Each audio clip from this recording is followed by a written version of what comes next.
have the total delight of getting to introduce you to one of my favorite people in the whole world. This is Dr. Grace Nosek. She is a legal scholar focusing on climate misinformation. She is a formidable organizer. Nobody in the world can say no to her. She's currently working at the City of Toronto to help them create a climate engagement plan for youth. Her burning question is asking if it's possible to inoculate young people against climate despair. Have you ever heard of it?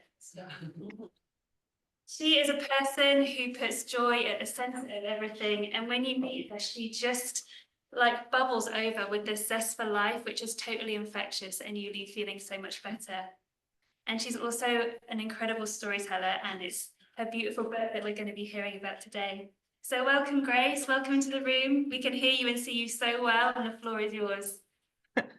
Oh my God. Thank you so much, Flossie. Flossie Baker, everybody. One of my dearest friends. I just love when you get to do this with your people, because this is what climate is for me. It has brought me my favorite people in the whole world and given me so much meaning. And so it's so fun to get to model that. Flossie and I met through climate. Everyone told us that we had to meet. And this magical nymph just like emerged from the ocean. Was like, I'm a climate justice organizer. Yeah, we have had many adventures over the past couple of years, but some of my favorite are that nobody loves trees the way that Flossie does. So in cherry blossom season in Vancouver, we used to drift around at night because the fragrance is more heady then, and just take in the whole city together. And we'd be like, get over here, Floss, this one smells amazing. Grace, you have to see this one. And just this wholesome love of the cherry blossoms and everything they kind of encompass about new beginnings and springtimes. It's so fun to be here with you today, online and in person. And I am hoping it's kind of hard to be the presenter virtually and to get people to interact and answer. But I'm really going to ask you if you feel up for it or open to it. It would be so fun as I'm asking some of these beginning questions to orient us, if you would engage. And as a little incentive to bribe you, it might show that Zoom works as well as being in person, or at least can do some of that functionality, which as climate folks, we like the virtual conferences. So where I just want to start, I'm going to get you to the story of my queer young adult romance novel about corporate climate propaganda, magical youth climate strikers taking over billionaire apocalypse bunkers as sites of resistance. But I want to take you on the journey to how I got to writing there. And then I'm actually going to, in the not world first, but world second reading of my book, the first little bit to an audience. So thrilled to be doing it with you folks. But here is where I'm going to ask you to come in if you can. There's no wrong answers. But I'm just curious what you guys think an influencer. What is an influencer, and why are they able to influence in this day and age? And Floss, maybe you can kind of help if you see hands in the room, or Raise your hand. No wrong answers. Well, I think of an influencer as generally a young person on social media who has a lot of followers. Okay, I love that. And what do they do with those followers? Control their minds. Exactly. But literally, why are they good? How do you influence somebody? Why do the young people let their minds be controlled? What is compelling about an influencer? I think they're effective at using social media for good or bad. Right. And do people always know that they're selling stuff if they're influencers? No. Right. So some of that is hidden. Some of that is kind of this trusted, charismatic figure, and we don't know that they're actually representing, for example, maybe the natural gas industry. Don't know why I came up with that example, but maybe we'll see in a moment. And what are they selling? What do influencers sell? Okay, cool. I don't know necessarily if it's like directly what they sell, but I think it's being able to provide an answer to like everyone's desire and like basic need to belong. Yes, absolutely. They're selling a lifestyle, a way to be a good life. I love that. That is what influencers are selling. They're selling ideas of who we are and what we care about. And that is kind of why I'm here today. I have come at climate in every possible way. I'm a lawyer. I interned in the Obama White House. I've tried governance. I have done all these different things to come at climate change.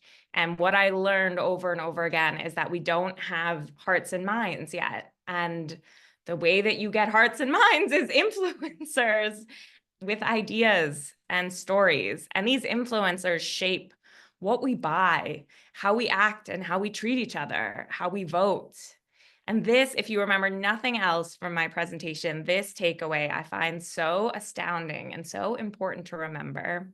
I'll say it in like the social science speak and then kind of how I think of that. But people's level of motivation and actions are based more on what they believe than what is objectively the case.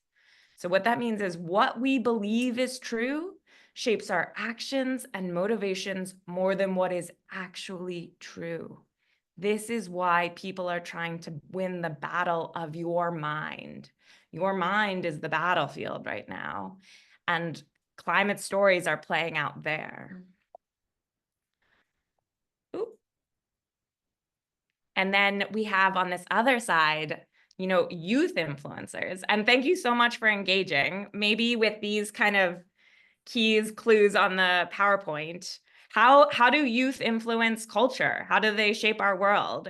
And feel free to make fun of millennials or boomers if you want to do it in answering the question. But the fact that generations exist show you how fundamentally our culture shifts each little crank of the turn. But yeah, what do youth do? How do they shape culture in our world?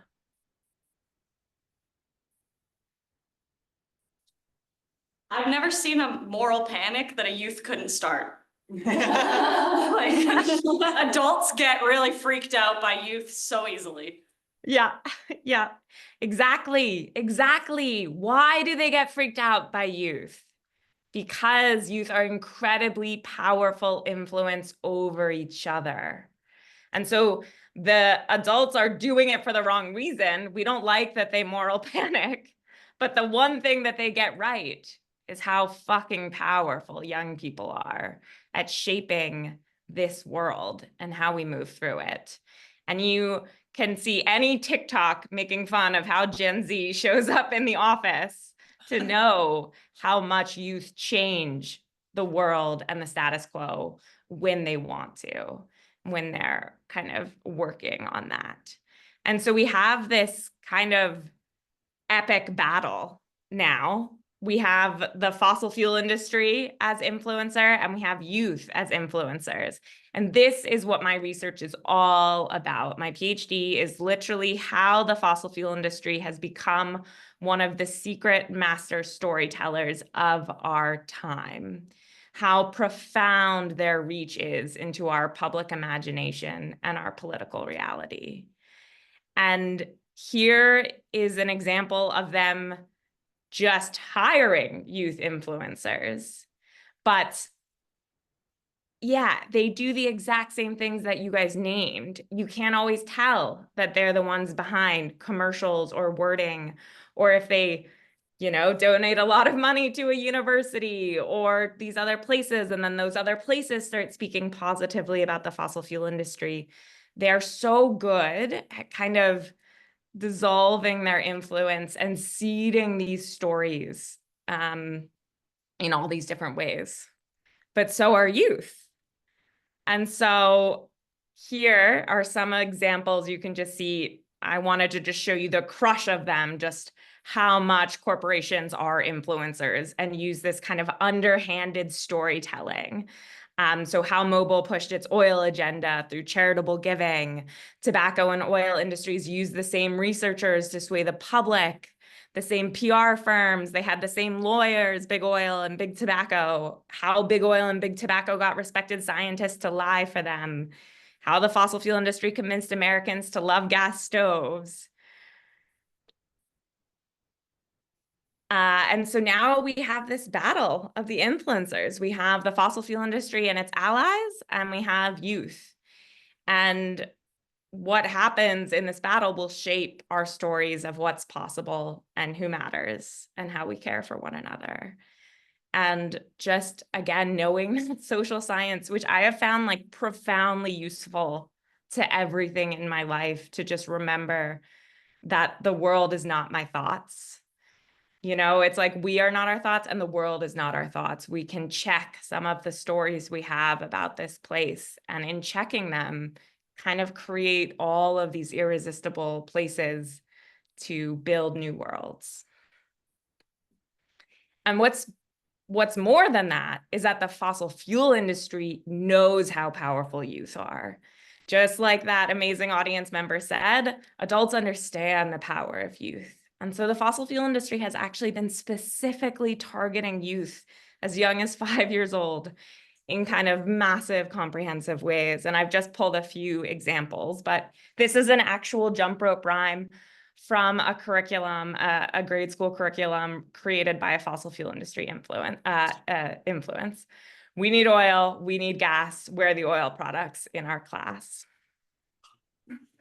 This is one of those Instagram posts I told you about, where this is actually a natural gas PR front group has paid a bunch of youth influencers to talk about how amazing gas stoves are.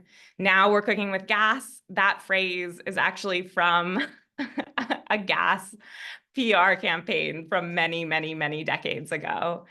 And so, yeah, they are fighting on this plane of ideas where a lot of the time we're stuck thinking about recycling or, you know, did I take a short enough shower, when the fossil fuel industry is actually out here telling a story of who we are and what we want. And it's more important to have a natural gas stove because it'll help you be bougier.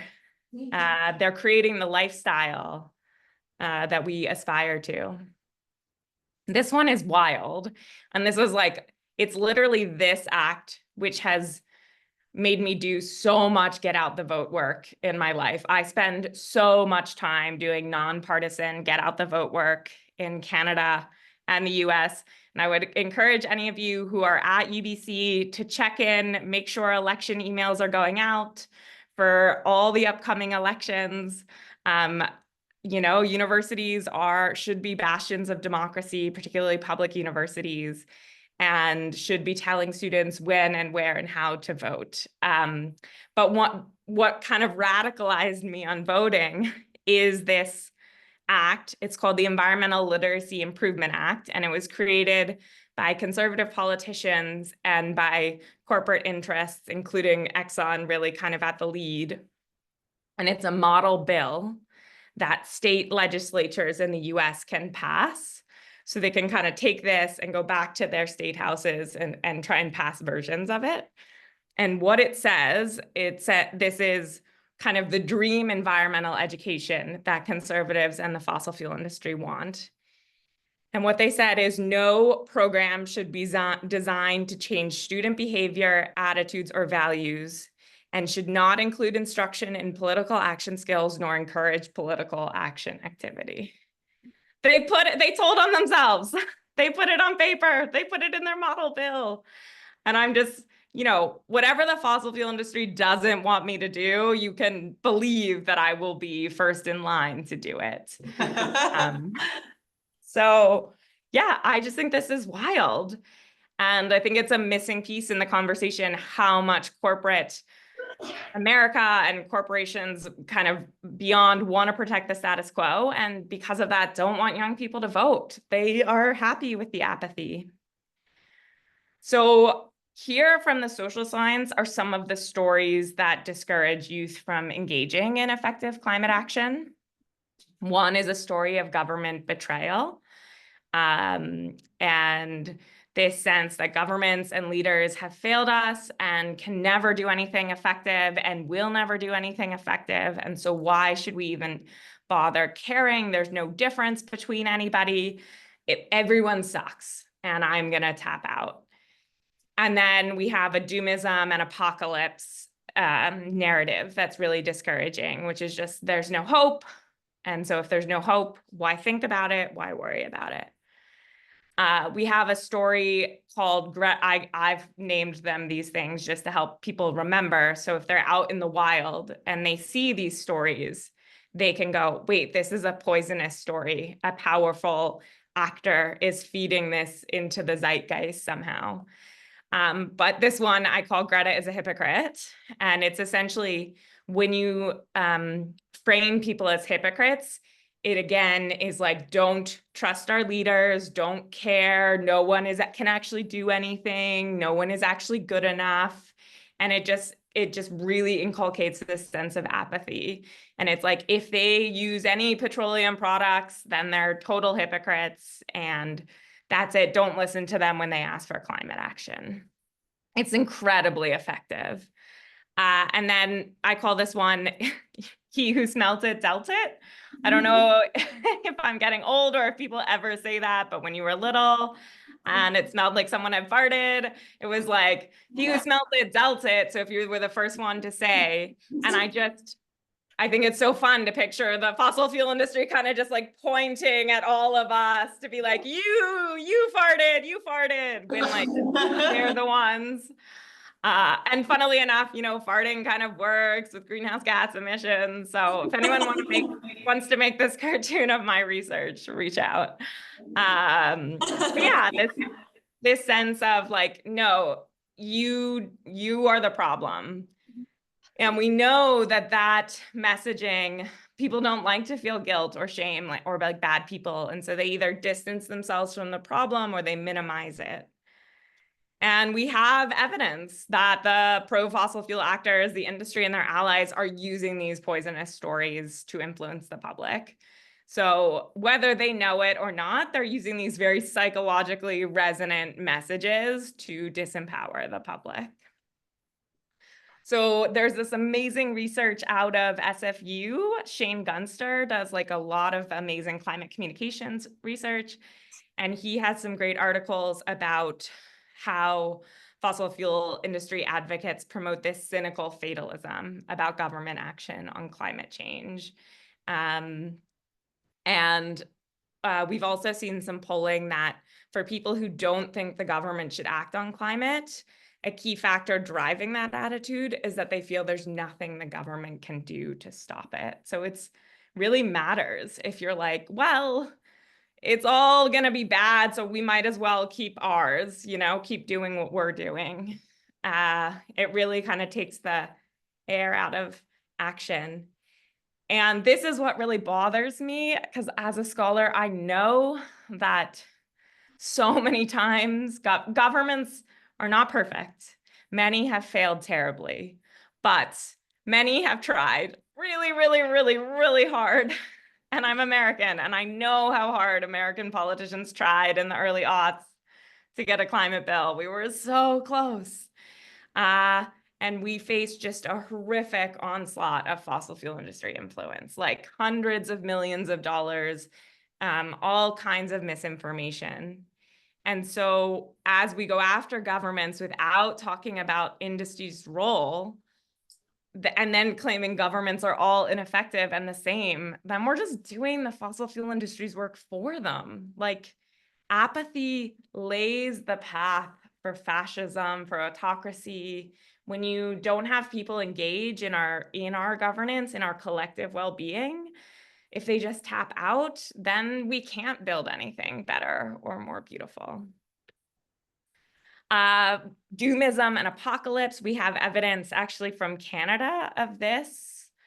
So this you can Google. This is a leaked PR firm document. Greenpeace had the document, and it's from the PR firm Navigator, and it doesn't name who the clients are, although it's pretty clear they're corporations. But here is their strategy for defeating the clean fuel standard in Canada in 2018.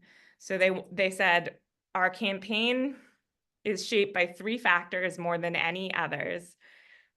And at the bottom, it's, well, opposition to the clean fuel standard is broader than big oil. They wanted to show the public that all of these people beyond big oil, didn't want this. Again, that kind of influencer campaign. And then the appreciation that fighting climate change is a losing battle.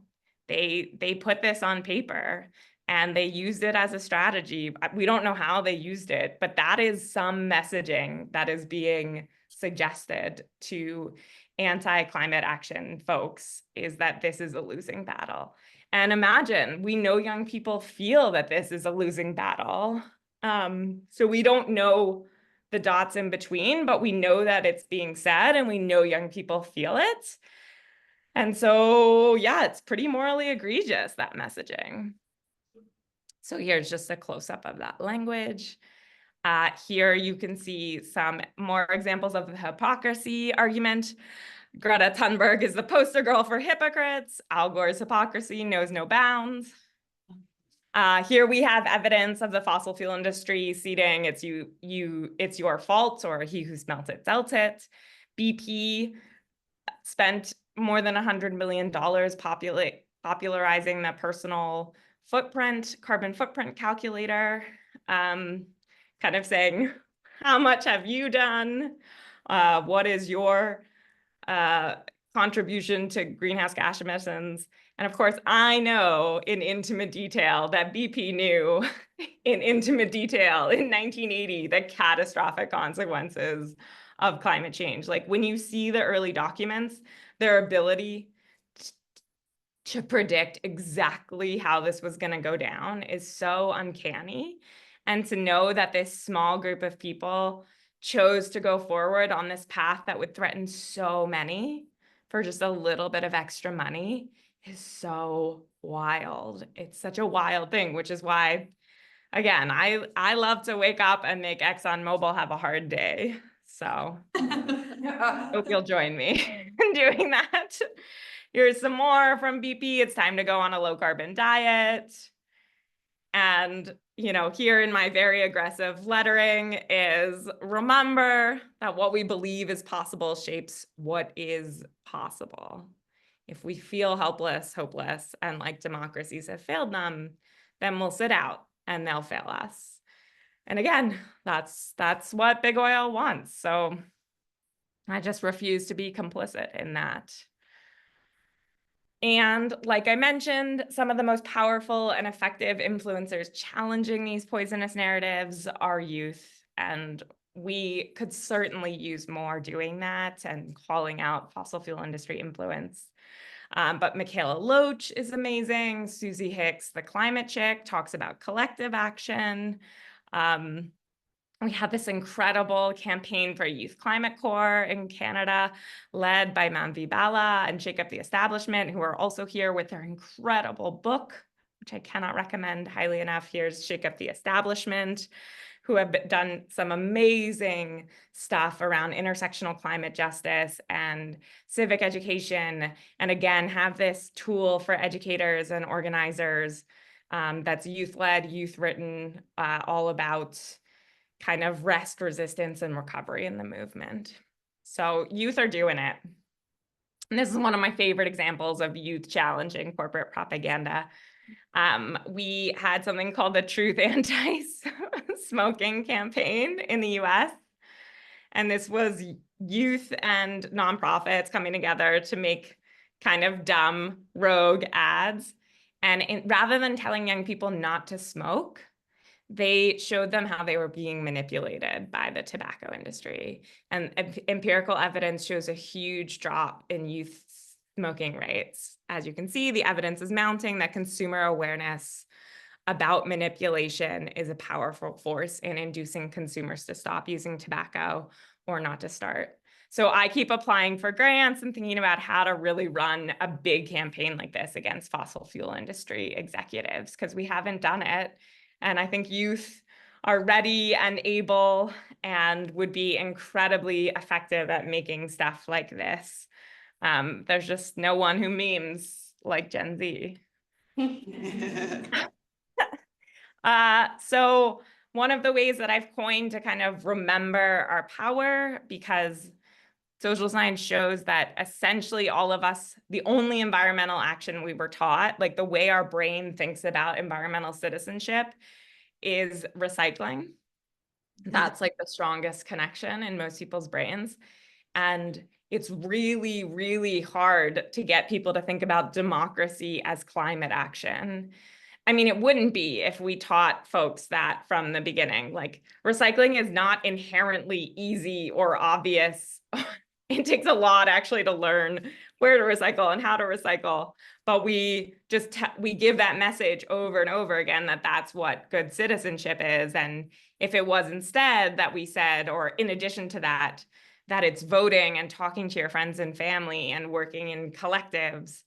And this voice piece is so important. Like, as I said, storytelling is what is going to win or lose us this battle. And what's so beautiful about that is that story, it can be viral and it can shift really quickly. And we're literally watching like a vibes avalanche in the US right now. It really shows you the power of vibes to shape policy and culture and our future in profound ways, because we are creatures of story. We want to be moved. We want to come in. We want to believe in things. So the fact that this is such a powerful thing, and also just means we get to talk to our people and be with our people. And I try to make voting fun and dumb and like, let's all get together and then we'll have a milkshake, specifically a milkshake. I don't know why. But yeah, I think just to, when people say, what is systemic action? Here's an easy way to remember it. Instead of the 3 R's, there's the 3 V's: voice, volunteer, vote. And yeah, again, my core message, I guess, of today, how to piss off ExxonMobil, maybe should have been the name of my talk. But it's, yeah, one way to do it. There's a couple. One is to vote. One, obviously, frontline defenders, supporting frontline defenders. And talking to your friends and family. And so now I think you'll have a better sense of why I've written a queer young adult romance novel about corporate propaganda. This is my way of walking the walk and modeling my research and doing the thing that I love the most with the people I love the most and learning new skills as I do it. And so I actually got a grant from UBC, massive shout out to the UBC Public Scholars Program, to turn my PhD thesis into this novel, Rootbound. And the vision is that as it gets bigger and the world expands, I'll be able to invite other young folks to write fan fiction and make art in the universe. And as they spend time there, they'll learn about all the causes of climate change and the importance and power of corporate propaganda, all the bad, hard stuff, all the systems, and then all the joy there is in leaning into the fight against those systems. And the book really holds both. Like, here's what we're up against, and here's how it can still be amazing to be in the fight. And part of that is just my life, you know, like I know how lonely and anxious and tired so many of us are, and like waiting for those moments where you just feel ease or connection or feel like you're seen and held. And I just wanted to put that in a book, put that in a story, be able to reach more people and say, I see you. I see the climate anxiety. I see the climate grief. my characters go through that themselves over and over again and kind of show how you can move through those in generative ways. But when I was kind of at my deepest and hardest, because I live with chronic pain, I was catastrophically injured when I was 19. Some of this finds its way into the book, or kind of the link to pain.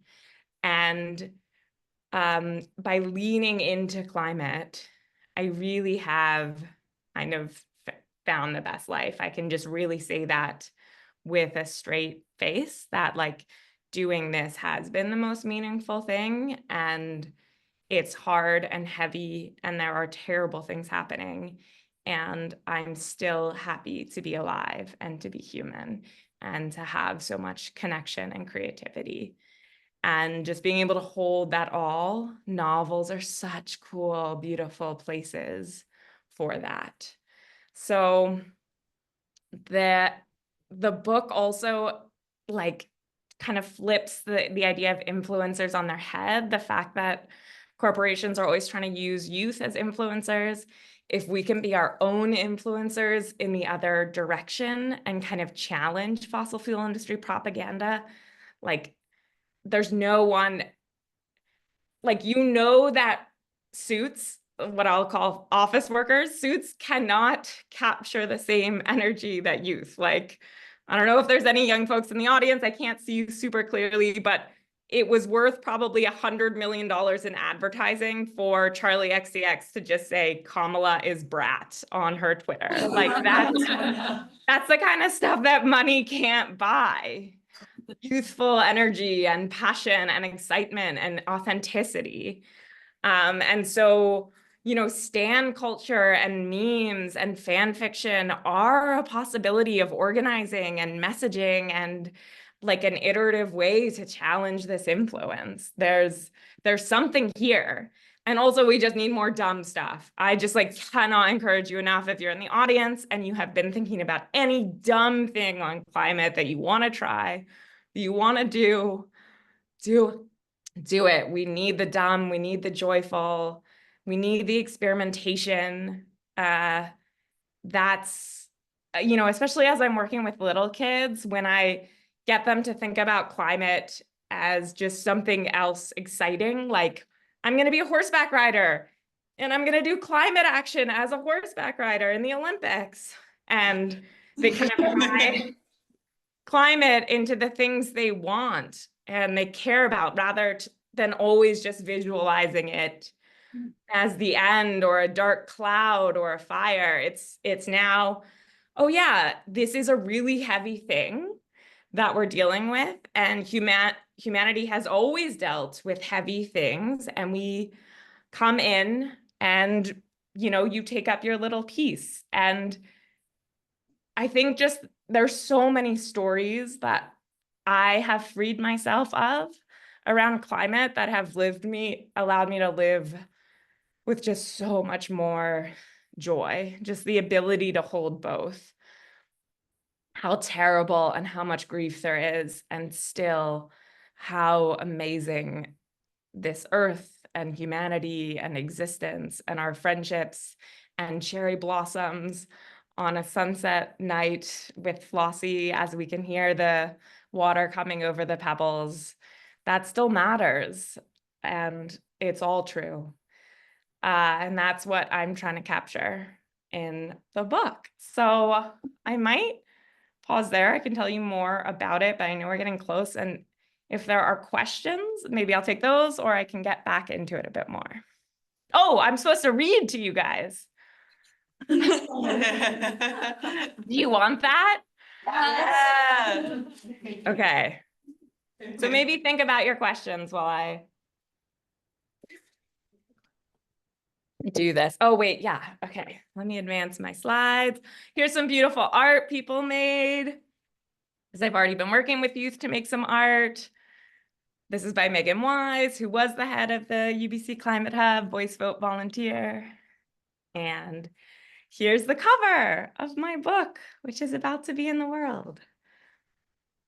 Okay, I'm going to read for 5 minutes and then we'll take some questions. The pain started the day after my sister disappeared. nerve endings blistering as if being torched by invisible flames. Complex regional pain syndrome, the doctors told me. But I knew what it really was. Grief burning through me, making me desperate, restless, compelled to keep searching, searching, searching. Where are you, Aspen? My parents had given up after a year, but I hadn't stopped. I couldn't, not with the wildfire raging through my limbs. I'd papered neighborhoods with flyers in an ever-widening circle. I DM'd celebrities begging them to share a picture of Aspen on social media. I'd gone on any podcast or live stream or TV show that would have me, reminding an uncaring world about my sister, how good, how kind, how passionate she was, how gone she was. It was that fire in my limbs that had driven me to the protest today. Aspen would have gone. She never missed a protest. Climate justice, labor strikes, gun control. Aspen was there, always with some new shimmering banner she'd painted draped around her shoulders. This morning, Canadian police had arrested elders from the Tsleil-Waututh and Squamish nations for peacefully opposing the pipeline being forcefully built through their territories. Thousands of people were marching in solidarity through downtown Seattle, the June drizzle doing little to dampen their spirits. I tried to trail along the outskirts, but somehow the vortex of people swept me into the center. A high school marching band dueled with an old school ska band, and the protesters swirled in something that resembled a mosh pit. I ran a finger over the faded half-moon scar bracketing my right eye, and a memory overtook me. I saw Aspen whirling in the neon vest of a protest marshal, leading the crowd of youth strikers in a belted rendition of Rihanna's Umbrella. Aspen had been mid-scream, mouth wide, when she'd accidentally collided with me, teeth first. It had been one of our favorite party stories, how Aspen had bitten her little sister at 17. I'd needed 10 stitches. I stared mesmerized at the dancing group, holding back the urge to throw myself at their swirling mass, to fall to my knees and be trampled by their stomping feet. Intrusive thoughts, that's what the school guidance counselor had called them, these wild, fleeting urges to hurt myself. Apparently everyone got them, but mine were getting more frequent and less fleeting. Some part of me knew I would never give in to the urges, not when they were inevitably chased by the images of my parents' faces, as the police told them it was unlikely Aspen would be found alive. I'd never even seen my dad cry before that moment, and he'd howled so loudly for hours that I'd had to wear headphones over earplugs to block out the sound. I couldn't do that to them again. And anyway, I had to live. I had to find Aspen. I turned my face to the rain, catching a few drops in my mouth to soothe the throat hoarse from 1,000 urgent repetitions of, "Have you seen this woman? Have you seen my sister?" The pain flared, and I promised it I would rest as soon as I'd given out my last handful of missing person flyers. The pain didn't let up. It was used to my lies. The crowd took up another chant of system change, not climate change. Despite the sandpaper feel of my throat, I joined in. But what I really was saying was, I'm sorry. The day before she disappeared, Aspen had begged me to help her make posters for the divestment sit-in she was organizing at a Seattle U board meeting. I'd promised to come, but flaked at the last minute. Sorry, sis, not gonna make it. The last words I said to my sister, with a sad face emoji. My foot caught on something and I tripped forward. I flailed my arms in a useless struggle against gravity. With a wet thud, my body met the ground. I lay there, face pressed into the pavement, feeling like this was it. There was no getting up. "Are you okay?" a gentle voice above me asked. I let out a sob, shaking against the ground. "Can I help you up? Wiggle your fingers if you'd like me to." I wiggled my whole body, and someone hauled me off the ground, holding me upright as the crowd of protesters streamed around us. "Are you okay?" the stranger asked again, fixing their dark eyes on me with a warm, steady gaze. They handed me the last of my flyers, which were torn, soggy, and covered in shoe prints, but I could still see Aspen's face grinning up at me, as if she knew how uncomfortable I was in the presence of this beautiful stranger. "I know they're hot, but come on, sis, at least say thank you." "Thanks," I mumbled and looked at my feet to hide my blush. I saw something weird, a root that had burst right through the asphalt, like it was trying to trip me. You're losing it, sis. Why would a tree want to trip you? Or how, for that matter? Are you okay? The beautiful stranger asked for the third time, as if they really wanted to know the answer. I held in the hysterical laughter the question stirred in my belly. Do you know how I got on the ground? Or I mean, I guess it doesn't matter, but did I like kind of dive at the road? I didn't see. Is that something you're in the habit of doing? There was an undertow of kindness in the teasing. Can you walk? I nodded. I think I might go sit down for a moment. Or forever. There's a bench over there. Steady gaze pointed at the sidewalk on the next block, past the major intersection the protest column was crossing. I think it'll be dry. That giant maple is blocking the rain. Oh yeah, cool, I said, remembering it was raining. My brain had been far more focused on the dark eyes in front of me, the fresh smell of oak and lavender, the undercut I was so tempted to run my hands across. Do you want company? Steady gaze asked, following my diagonal shuffle through the protesters. Yes, screamed my brain. Yes, screamed my heart. Yes, screamed my body, goosebumps running across my skin at the thought of being near such kind, such calm. No, that's okay, said my mouth. Don't want to slow you down. Plus, I kind of want to be alone right now. As if I weren't always alone. I understand. I'm sorry for, they shrugged, everything. I hope you find your sister, Aspen. I ducked away, not wanting steady gaze to see the new floodworks at the sound of someone else saying my sister's name. Thank you, I whispered. A policewoman stood in front of the oncoming traffic, blocking the intersection while the protesters streamed through. A few drivers shouted encouraging messages out of their windows. People over profit, no consent, no pipeline. But a middle-aged suit in a black SUV leaned on his horn and hurled obscenities at us. Sheeple, morons, dumb cow, dumb ugly cow covered in mud, he yelled, and I realized he must have been talking about me. I tried to ignore him, but ignoring things was not my brain's strong suit. I clutched my hands into fists, resisting the urge to brush the mud off my shorts. The pain roared in my forearms like the engine revving behind us. The jerk was trying to scare us with his pathetic imitation of a Formula One driver. I was almost at the bench when I heard the shriek of the policewoman's whistle, then screams. The SUV was barreling right at me. I lunged to the side, but something hard blocked my path. There was a thunderous crack, the horrible crunch of shattering glass, and then I was face first on the damp pavement for the second time that day. The pain spiraled out from its 1,000 tiny hiding places, fusing, burning my whole body in its embrace. I heard the echo of my dad's sobs when he was told Aspen was presumed to be dead. Then everything went dark.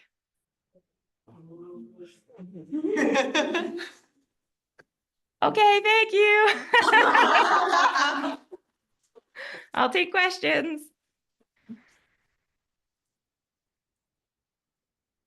Grace, you brought the vibes.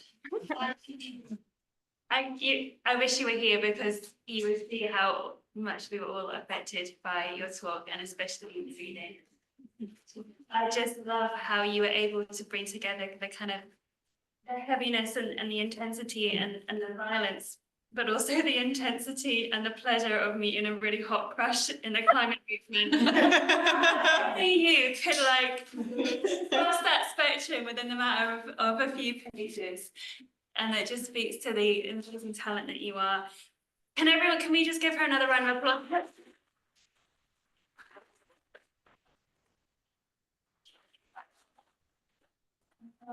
Okay, well, who has a question or reaction to that magic that we just heard?